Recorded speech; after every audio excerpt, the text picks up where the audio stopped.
amma maayikii dubartoota irraa gaafii lama fuuna hayyee obbolii itti fufi jalqaba dubartiin takka ni gaafatti itti aansuudhaan dubartiin biraa itti fuftee gaafatti. After that can ask the second question. Good evening sir.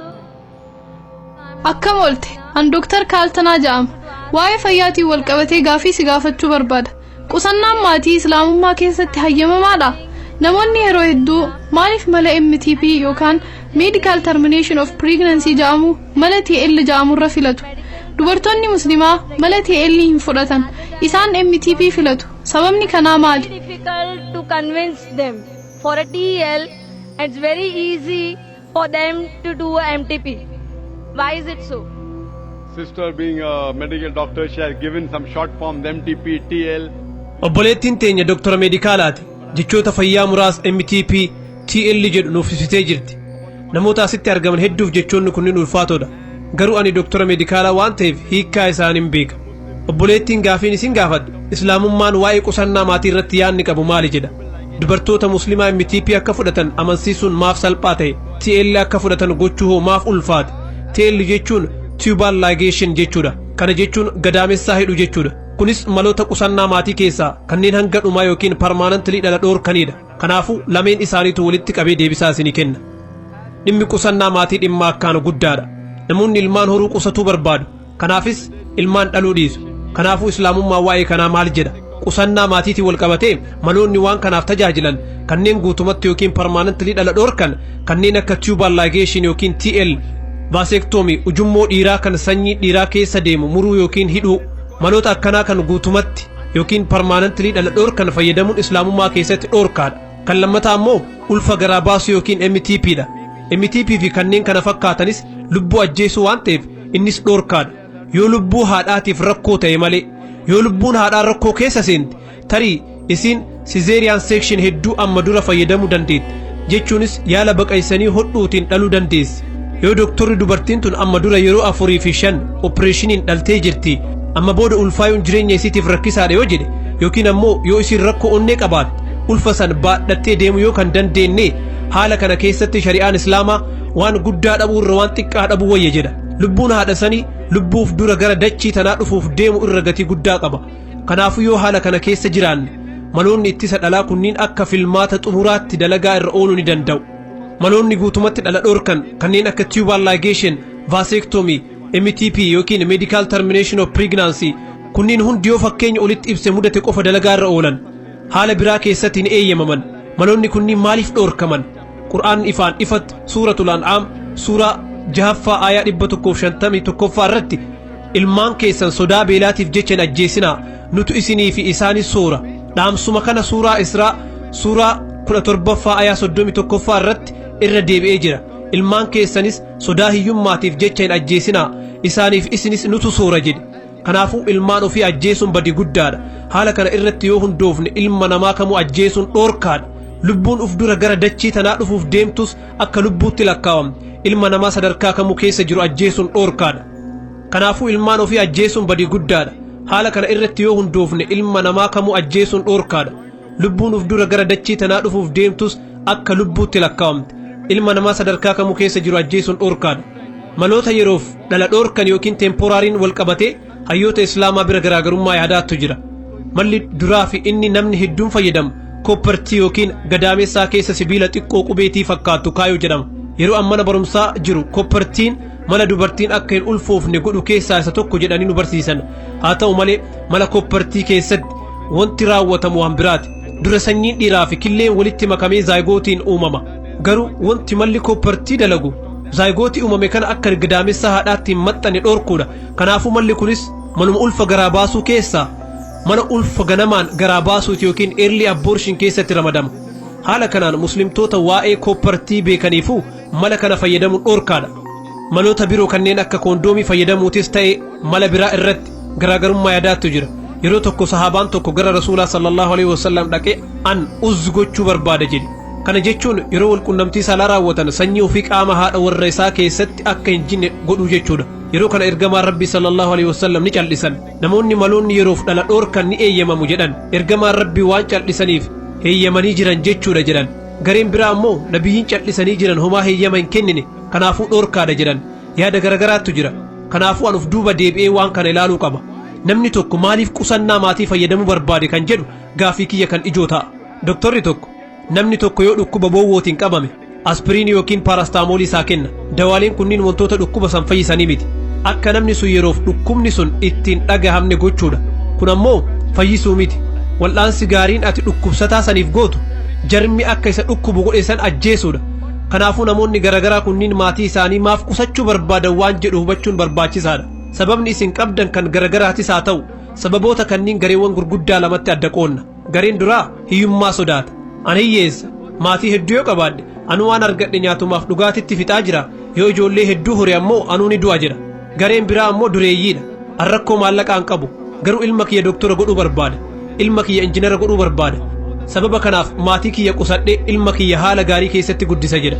insha Allah rakkoo tanniin lameenuu irraa haasoyna rakkoo duraatiin wal qabatee jechuunis warroota hiyyummaa sodaataniif islaamummaan furmaata lafa kaa'ee jira islaamummaa keessatti arkaanni sadaffaan zakaadha kana jechuun dureessi maallaqa kuufatee manaa qabu dureessi qabeenya dahaba giraama 85 olii qabu inni yookiin isiin qabeenya kanaa olii jiru irraa parsantii 2.5 waggaa waggaan zakaa irraa baasuu qabu osoo dureessi hundi qabeenya qaburraa zakaa kenne hiyyummaan dachii tanarraa ni dhabamti ture namni beelawee du'u tokkolleen hin jiraatu kanaafuu yoo rakkoon kee hiyyummaa taate islaamummaan furmaata qaba zakaa namaa kennuu jechuun nama san qaanyeessu jechuu miti dureessi qabeenya ofiirraa zakaa kennu ammoo hiyyeessa sanitti tola oolaa hin jiru sababni isaa qabeenya san rabbitu isaaf kenne zakaa irraa baasuun dirqama isaati malee warra harka qalleeyyiitti tola oolaa hin jiru namoonni zakaa san fudhatanis dirqama waan san fudhachuudhaa hin qaban waan san fudhachuun mirga isaaniiti waan kana ta'eef qusannaa maatiitiif hiyyummaa yoo sababa ta'e sadaqaa dirqamaa kan zakaa jedhamu akka furmaataatti qabna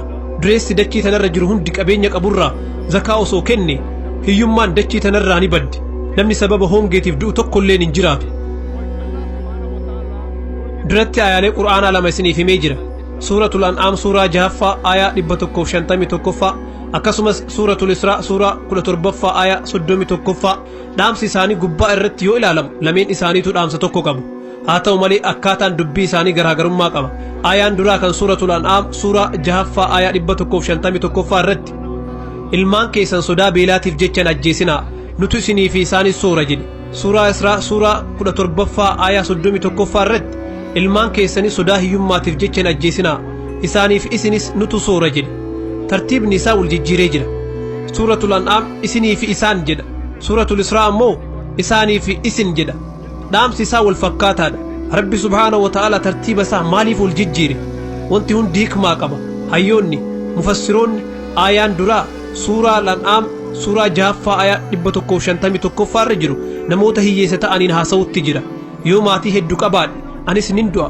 ijoolleen tiyyas ni dhumti warra jedhaniin haasawaa jira kanaaf rabbiin ol aane kun isin hin cinqin ilmaan keessan beelaaf jechan ajjeesinaa isinii fi ijoollee keessanis kan sooru Allahaadha jedha aayaan duraa kun warra harka qalleeyyii ta'aniin haasawutti jira aayaan lammataa ammoo dureeyyii ilaallata an rakkoo maallaqa takkallee hin qabu yoo jidduu ijoollee adda faffageesse ijoollee xiqqoo qofa qabaadha kanaafuu haala gaarii keessatti isaan guddisee doktoraaf injinara isaan godha jedhan rabbi ammoo ilmaan keessan hiyyummaa sodaa hin ajjeesinaa rabbitu ijoollee keessanii fi isinis soora jedhe tartiibni isaa jijjiiramee jira kanaafuu namoota dureeyyii ta'aniif furmaanni jiru maali kun garee lammaffaati hubannoof akka isiniif ta'u an maatii keenya keessaa ilma shanaffaati osoo abbaa fi haati tiyya qusannaa maatii fayyadamanii an har'aas hin jiraadhu ture Do you think I'm a boon or a bane for society?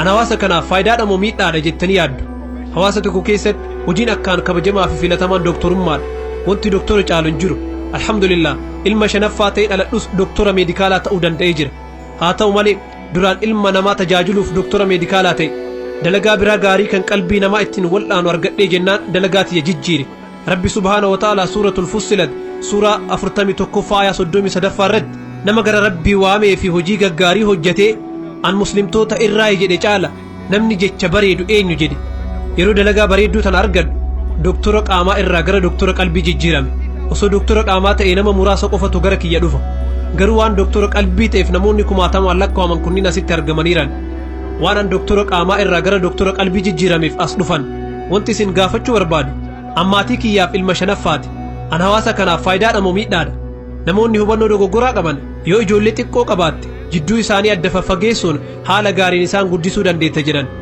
Yeroo namoota badhaasa noobeelii badhaafaman haala isaanii qorattan isaan ilmaan hangafaatii miti. Namoota ispoortii fi waan garagaraatiin ciccimoo ta'anis yoo ilaaltan maatii isaaniitiif ijoollee duraatii miti. Maatii isaaniitiif ijoolleen isaan qofas hin turre. Tarii muraasni akkas ta'uu mala. Gariin lammaffaa, gariin sadaffaa, gariin shanaffaa ta'anii dhalatan. Haalli isaa wal makaadha. Ilma duraa qofatu milkaa'e wanti jedhu hubannoo dogonguraati. Rabbiin subhaanahu wa ta'aalaa uumamumaan akkaataa ijoollee jidduutti adda fageessinu nuuf kennee jira. Akka islaamummaatti akkuma daa'imni dhalateen haati daa'ima san harma hoosisuu qabdi. Garuu arraan tana namoonni hammayyoomne jedhan ilmaan ofii harma hoosisuu hin fedhan. Akka ilaalcha ogeeyyii fayyaatti sooranni gaariin ati daa'ima keetiif kennitu harma haadhaati. Yoo daa'ima kee harma hoosifte waan laakteeshinaal aminooriyaa jedhamutu jira. Ati doktora waan taateef waan kana ni beeyta. Laakteeshinaal aminooriyaa jechuun dubartiin sun yeroo harma hoosisaa jirtu san hin ulfooftu jechuudha. Parsantii 100 wanti sun amansiisaa ta'us baatu carraan isiin ulfaa'uudhaaf qabdu akkaan xiqqaadha. Kanaafuu rabbiin olaane uumamaan akkaataa ijoollee jidduutti adda faffageessuu dandeenyuun lafa nuuf kaa'ee jira. Obbolii ummata hedduu qabaachuun hawaasa tokko miidhaa miti. Faayidaa guddaadha. Biyya teenya Indiyaa tanatti hamdoo hamaaridoo jenna. Nu lamaanii fi teenya lamaan jechuudha. Jaarsaa fi jaartii ijoollee lama qofa dhalan jechuudha. एक के बाद अभी नहीं, दो के बाद कभी नहीं. Tokkoon booda ammaa miti. Lamaan booda ammoo hin jiru. Daa'ima tokko erga argataniin booda hedduu turu. Lamaan booda ammoo dhaluu dhiisu. Kunniin dhaadannoowwan Indiyaa keessaati. Sababni isaa mootummaan Indiyaa akkaataa ummata isaa ittiin qabu waan wallaaleef ummata akkana godha. Ameerikaa yoo deemte tiishartii ijoollee irratti I am my father's tax saver an abbaa kiyyaaf qusataa taaksiiti barreeffama jedhu argita. Yoo ijoollee hedduu qabaatte gibirri ati kafaltu ni xiqqaata. Gara Awustiraaliyaas dhaqi, gara Kanaadaatis deemi. Adadumaati daa'ima tokko argatteen mootummaan allowaansi yookiin durgoo kennaa mindaasiif kenna. Daa'ima qabdu hundaaf ji'a hunda allowaansi argatta. Kanaafuu mootummaan USA, Awustiraaliyaa fi Kanaadaa ummanni isaanii akka ijoollee hedduu qabaatan jajjabeessutti jiran jechuudha. Mootummaan Indiyaa hoo maaliif waan kana dhoorkaree? Kanaafuu rakkoon ummata osoo hin taane sagantaa mootummaati. Arraan tana biyyoonni lamaan addunyaa irratti humna jabaa qabaachuudhaan wal morkaa jiran Chaayinaa fi Indiyaa akka ta'an beektu. Chaayinaan lakkoofsa ummataatiin addunyaa irraa tokkoffaa yoo taatu Indiyaan ammoo lammaffaadha. Arraan tana Chaayinaa fi Indiyaan humna jabaa yookiin super power ta'uudhaaf wal morkaa jiru. Maaliif? Sababni isaa lameen isaaniitu humna ilma namaa waan qabaniif. Waan kana ta'eef arraan tana warri Ameerikaa fi warri lixaa yeroo maallaqa isaanii as fidanii asitti dalagaa investimentii irra yoo oolchan argitan. Maaf kun ta'e waan ilmi namaa hedduun as jiruuf. Kanaafuu ummata hedduu qabaachuun faayidaadha malee miidhaadhaa miti. Sababa kanaaf ilmaan kee yoo doktora godhuu barbaadde ilmi kiyya shanaffaan doktora hin ta'u jettee akka hin yaadne. Yoo ijoollee hedduu hin qabaanne jidduu isaanii adda faffageessuu danda'a jettee si yaadin. Gareen addaa kan biraa gareen sadaffaatis ni jira. Yeroo tokko nama wahiitti waan natti hime. Obboleessa kiyya Zakir an dureessa. Ani ijoollee guddisuun natti hin ulfaatu. An rakkoo maallaqaan qabu. An ilma kiyya doktora yookiin ammoo injiinara godha jedheetis cinqamuu hin barbaadu. An jireenya tiyya tanaan gammadee dabarsuu fedha naan jedhe. Kun garee sadaffaati. Nama kanaanis siifis furmaanni ni jira jedheen. Furmaanni gaariin dafii fuudhii daddafii ijoollee hori. Umri makee kan dargaggummaatiin soorama baatee bashannanta jedheen. Indiyaa keessa hawaasa wahiitu jira. Warri akka Gujiraati jechuudha. Dafanii fuudhan. Yeroo umriin isaanii 19-21 akkuma wal fuudhaniin ijoollee argatan. Wayita abbaa fi haati umrii 35 hanga 40 gahan ijoolleen isaanii gurguddatanii dalagaa isaaniif qabatan. Kanaafuu wayita umriin isaanii 40 ga'u abbaa fi haati soorama bahan jechuudha. Kasilaa 60tti bahan wayita isaan 40 guutan ijoolleen dalagaa isaan irraa fuudhan. Abbaa fi haati jireenya isaanii gammadaa jiraachuu danda'an. Kanaafuu jireenya kee bashannanaa jiraachuu yoo barbaadde dafii fuudhi, dafii ilmaan hori, of hin cinqin jireenya tanaan gammadi. You can enjoy life. So even if you want to enjoy life, marry early, have children, relax and enjoy life. Kanaafuu akka dhuunfaa kiyyaatti qusannaa maatiitiin wal qabatee an hayyoota kannii waliin jedha. Rabbi subhaanahu wa ta'ala Qur'aana keessatti suuratul Aali Imraan suuraa 3ffaa aayaa 54ffaa irratti isaanis tooftaa baasan Rabbi illee tooftaa baase Rabbi ammoo irra caalaa warra tooftaa baasuuti jedha. Yoo isin maatii keenyaaf anatu karoora baasa ka jettan ta'e mirga keessan. An garuu karoora hunda Rabbii kiyyatti kennee jira. Inni ammoo irra caalaa karoorsaati. Deebisaa siif kenne jedhee amana. Hedduu galata.